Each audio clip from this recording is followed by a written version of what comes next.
right, folks, we are here. It is Saturday the 4th. Am I right? I think it's the 4th, right? My watch work? Yep, it's Saturday the 4th. It is one of my favorite days, believe it or not, of the whole Easter crucifixion time thing. So anyway, we'll talk about that in a minute, but let's get into range report. Let's do it.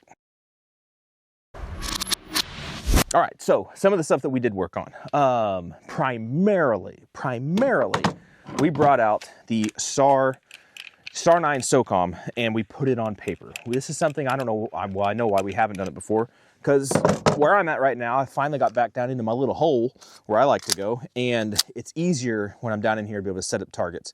The way that it was before, it was just too deep snow. It was just a mess and a half, and I barely even set up steel targets. I was doing sound comparisons and stuff. And on a note from that, I wish I had done today what I did last week or the week before, all the sound comparisons with the 300 blackout and the AK, and I did the AR-10. That video's not out yet. But there's like no noise pollution. This morning there was nothing. It was so quiet. It was perfect. But I didn't do suppressor testing today. So anyway, sorry about that. Hopefully the wind and everything from the other videos didn't mess everybody up. But what we did work on, sorry, I'm rambling. The SAR9 SOCOM, finally put it on paper.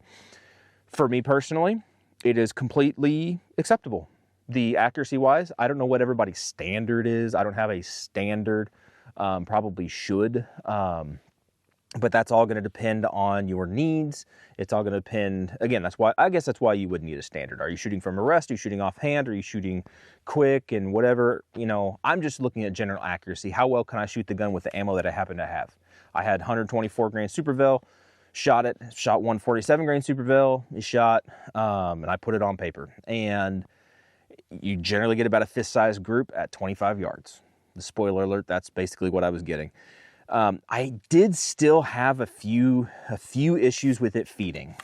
I don't know how many rounds we have through this now. A decent, more than enough to say it's broken. I mean, it's broken. And just sometimes it doesn't want to cycle right.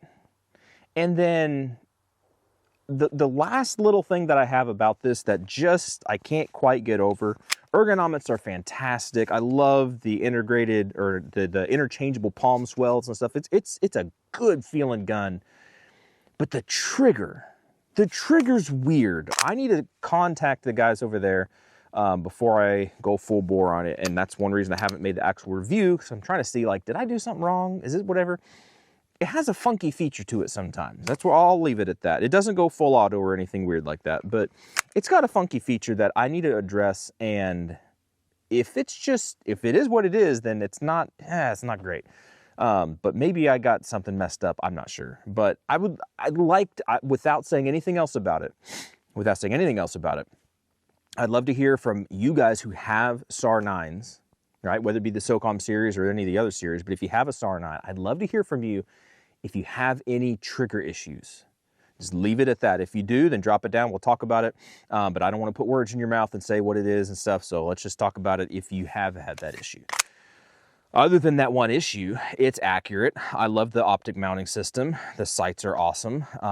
It suppresses well if you use the right suppressor. It doesn't take every suppressor. It doesn't like the little cans.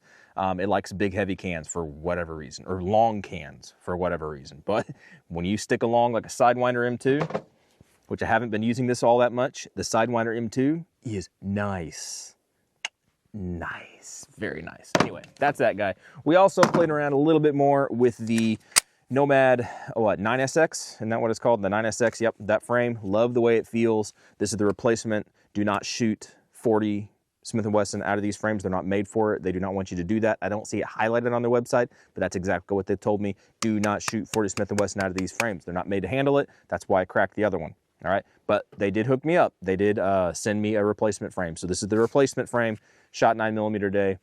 The grip on this still 100,000% beats out the Glock Store version, because the Glock Store version is blocky. Spitting image of what I think an actual Glock version would look like. But you know, we'll see if they ever actually come out with one of those. We did shoot this guy today too, and just for fun, kicks and giggles, just to get it out and shoot it and break the dust off. We've been keeping it to the side for a while. No particular reason. We've just been working on other things. A couple other little deals. We did accuracy stuff with the RedWin Cherno, C-H-E-R-N-O. Who comes up with these names, I'm not sure. But we did some accuracy stuff, you know, made sure it zeroed, held zero, and spoiler alert, it does. It's fine. I have no issues with it as far as that goes. But it did blink out on me, which doesn't make any sense. It's got a big solar thing on top, and there's a nice sun right now. And so I was shooting in a rest, so it's not moving. Dot was nice. I didn't cover the optic or do anything weird. I fired, and then the dot went away. And then I put my hand over the optic and took it back off, and then it came back on. Kind of weird. I do not understand that, and I did put a battery in here. I'm going to double check that right now. This should have a battery in it. I do not think I took the battery out. Nope, this still has a battery in it. So unless there's some feature that I'm unaware of, this should draw off the sun when it needs to draw off the sun, but it has a full battery and it should not have been flickering out on me or being weird. I don't quite get why it did that. I really don't. Anyway, this build, you know, this is a fun one that we've had out and we've shot and stuff, and it's pretty much complete as far as I'm concerned. But we put the whole thing on paper and it shot fine. It shot fine. There were a couple little flyer, dinky whatevers, and that could be me, that could be the tri-lug, it could be a bunch of different things, but held zero for what it needed it to hold zero. Last but not least, played around a little bit more with the MPX. Man, if you ever find a police trade-in like this from AIM Surplus, that's where I got it, AIM Surplus. Oh my word. It's like half the price of what you would ever pay for it, and there's nothing wrong with it. Like it's just it rocks. It's freaking awesome. So yeah, if you want to save money, then don't check out AIM Surplus. If you want to not save money and spend money, you know what I'm trying to say. I'm making a joke. Sorry, it's a bad joke. Then yeah, go check out AIM Surplus. The other thing that I was saying earlier about today, Saturday, after Good Friday, being one of my favorite days now, like in looking back on things like the biblical story of Christ dying on the cross, and then there is a significance of him not coming back up today. The whole significance of 3 days, waiting 3 days to be risen from the grave, again, is to show he wasn't just sick. The people back then taught that the body, the spirit hung around the body for 3 days, up to 3 days, and maybe they could be resuscitated. Maybe they could get healed, but only God could raise somebody after 3 days. Hence, Jonah was in the belly of the whale or the fish or the whatever, the sea monster, Leviathan, whatever you want to call it. He was dead, going down into hell, through the gates of hell. He was dead, gone 3 days, and God brought him back to life. And then Lazarus, there's no arbitrary thing in the Bible. God waited 3 days on purpose to wait and show that he is God, that Jesus is God, to raise Lazarus from the dead. And then it's not arbitrary again, that after Jesus dies on the cross, it's 3 days before he's risen from the grave. Again, to show that it's not an accident. This is very intentional. It's on purpose. And he's not just sitting around doing nothing. That's the other part that really has stricken me in the last few years, is realizing he's not just sitting in a hole waiting for stuff. He went down into Hades, into the abyss, and he basically preached, quote unquote, to the spirits down there who had thought that they had beaten him.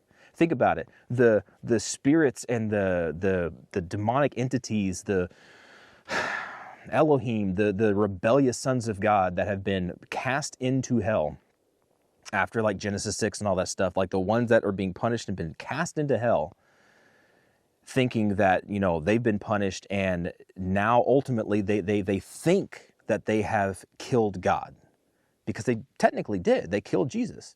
And Jesus descends down into the lower depths of hell and all this stuff, and they're like, see, we won, we got you.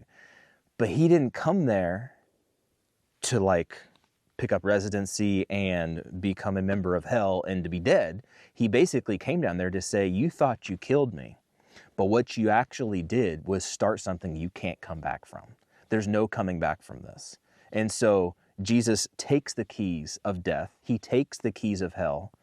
He basically leads them captive and preaches and proclaims that he has won. What they thought was going to be the thing that was Jesus's demise and his destruction was actually their own. It's the most beautifully laid out, awesome story when you look at the supernatural aspect of what happened during the crucifixion.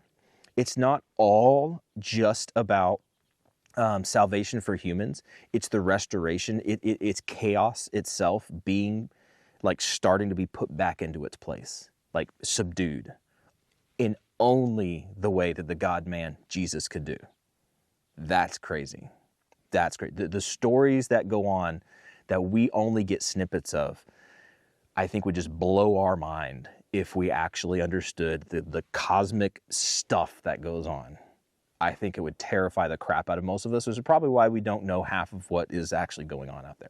Anyway, I find it fascinating, and not just fascinating, I find it encouraging that is my God that did that subdued evil, that crushed the serpent's head. That's my God, right? Even though the other gods are out there and they're doing things, and they might be able to do some cool stuff and flaunt their powers, but ultimately, my God made them.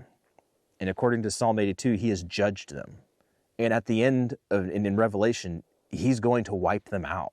The evil will be done.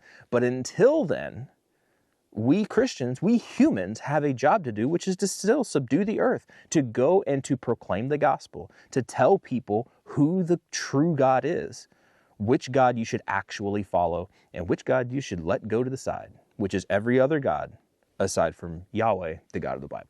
So anyway, enough of that preaching stuff, but not really, because I'll continue to do it, because that is what's important. That lasts for eternity. This will melt and get destroyed and turn into rust bucket someday, and nobody will care about it. But your soul, that will be forever somewhere, either in the presence of God or not. And I know where I'm going, and I really hope you know where you're going. We could talk about that if you want to go talk about that in the comments, all right? Y'all be good to be safe. I appreciate you guys. That was a fun Saturday report, and I'm going to get stuff cleaned up and get out of here. All right, y'all be good to be safe. Appreciate you guys, and hopefully we'll catch you next time. See you.